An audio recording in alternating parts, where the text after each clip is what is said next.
1 Maccabees chapter 13. Simon as leader.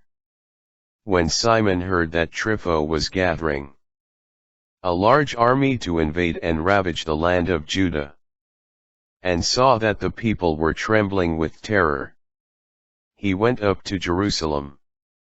There he assembled the people, and exhorted them in these words: You know what I, my brothers, and my father's house have done for the laws and the sanctuary, what battles and hardships we have seen.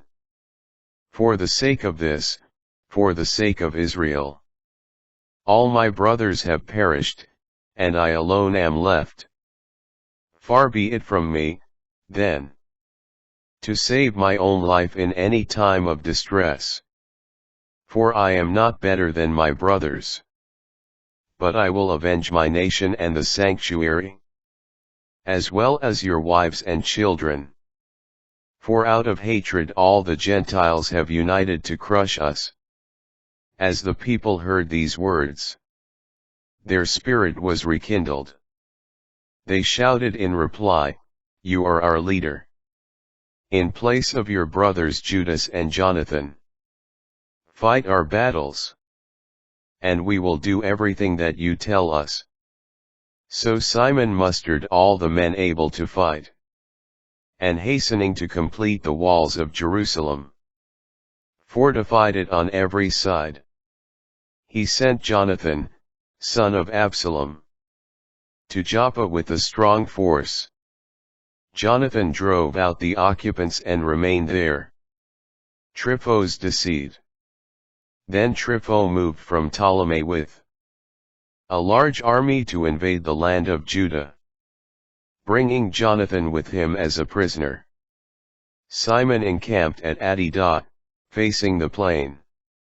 When Trypho learned that Simon had succeeded his brother Jonathan, and that he intended to fight him, he sent ambassadors to him with this message: It was on account of the money your brother Jonathan owed the royal treasury in connection with the offices that he held, that we have detained him.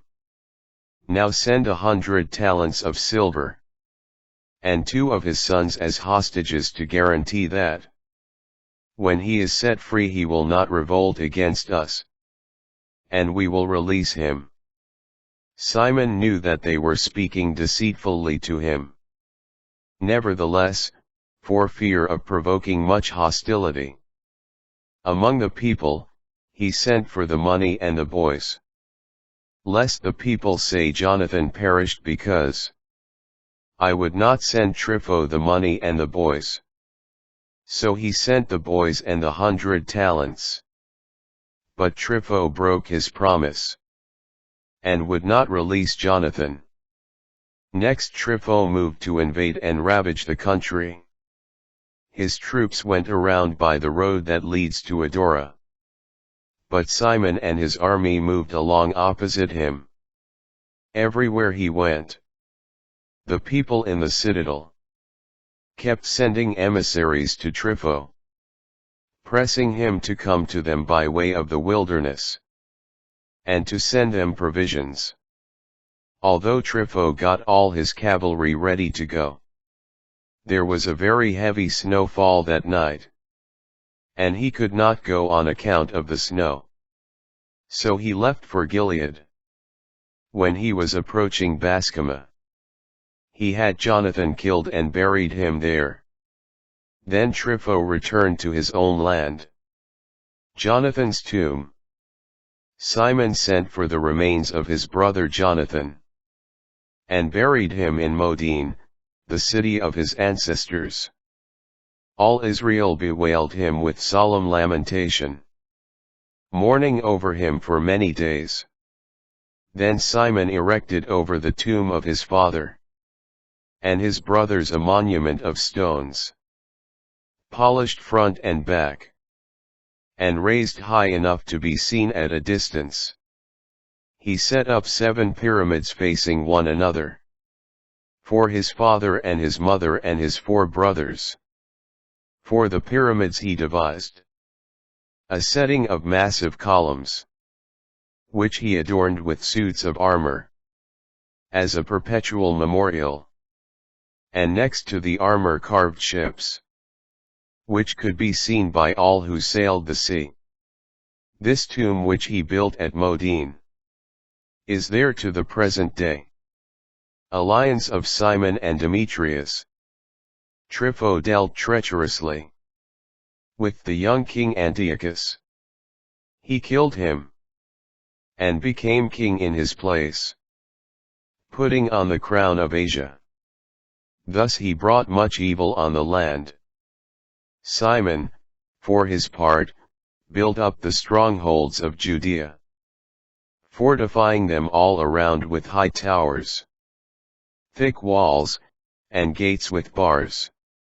And he stored up provisions in the strongholds. Simon also chose men and sent them to King Demetrius, to obtain for the land an exemption from taxation, since Trypho did nothing but plunder. King Demetrius replied favorably, and sent him the following letter. King Demetrius sends greetings to Simon, high priest and friend of kings, and to the elders and the Jewish people. We have received the gold crown, and the palm branch that you sent. We are ready to make a lasting peace with you, and to write to our officials to grant you exemption. Whatever decrees we have made in your regard remain in force, and the strongholds that you have built you may keep. We pardon any oversights and offenses committed up to now, as well as the crown tax that you owe. Any other tax that used to be collected in Jerusalem shall no longer be collected there. Any of you qualified for enrollment in our service may be enrolled. Let there be peace between us.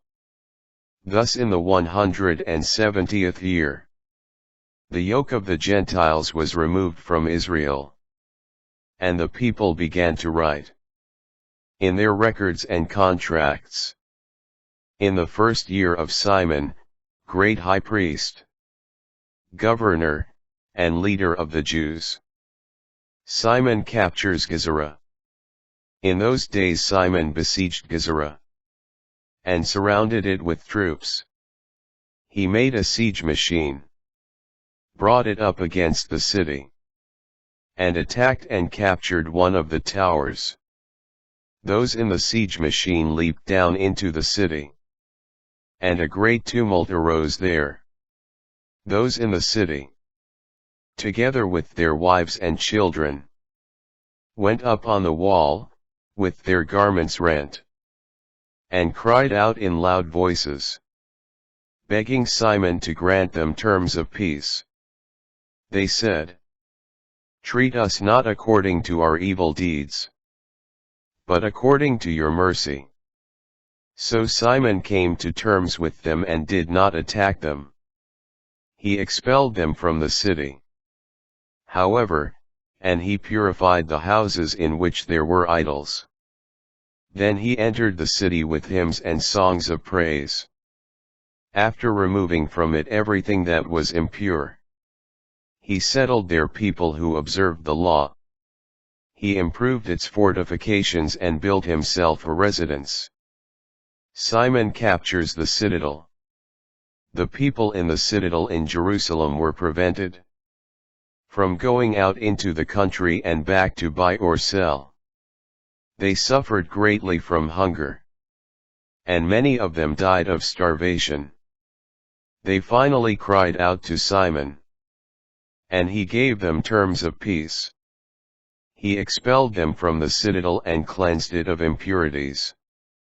On the 23rd day of the second month, in the 171st year, the Jews entered the citadel with shouts of praise, the waving of palm branches, the playing of harps and cymbals and lyres, and the singing of hymns and canticles. because a great enemy of Israel had been crushed. Simon decreed that this day should be celebrated every year with rejoicing. He also strengthened the fortifications of the Temple Mount alongside the citadel, and he and his people dwelt there. Seeing that his son John was now a grown man, Simon made him commander of all his soldiers. And he dwelt in Gezerah.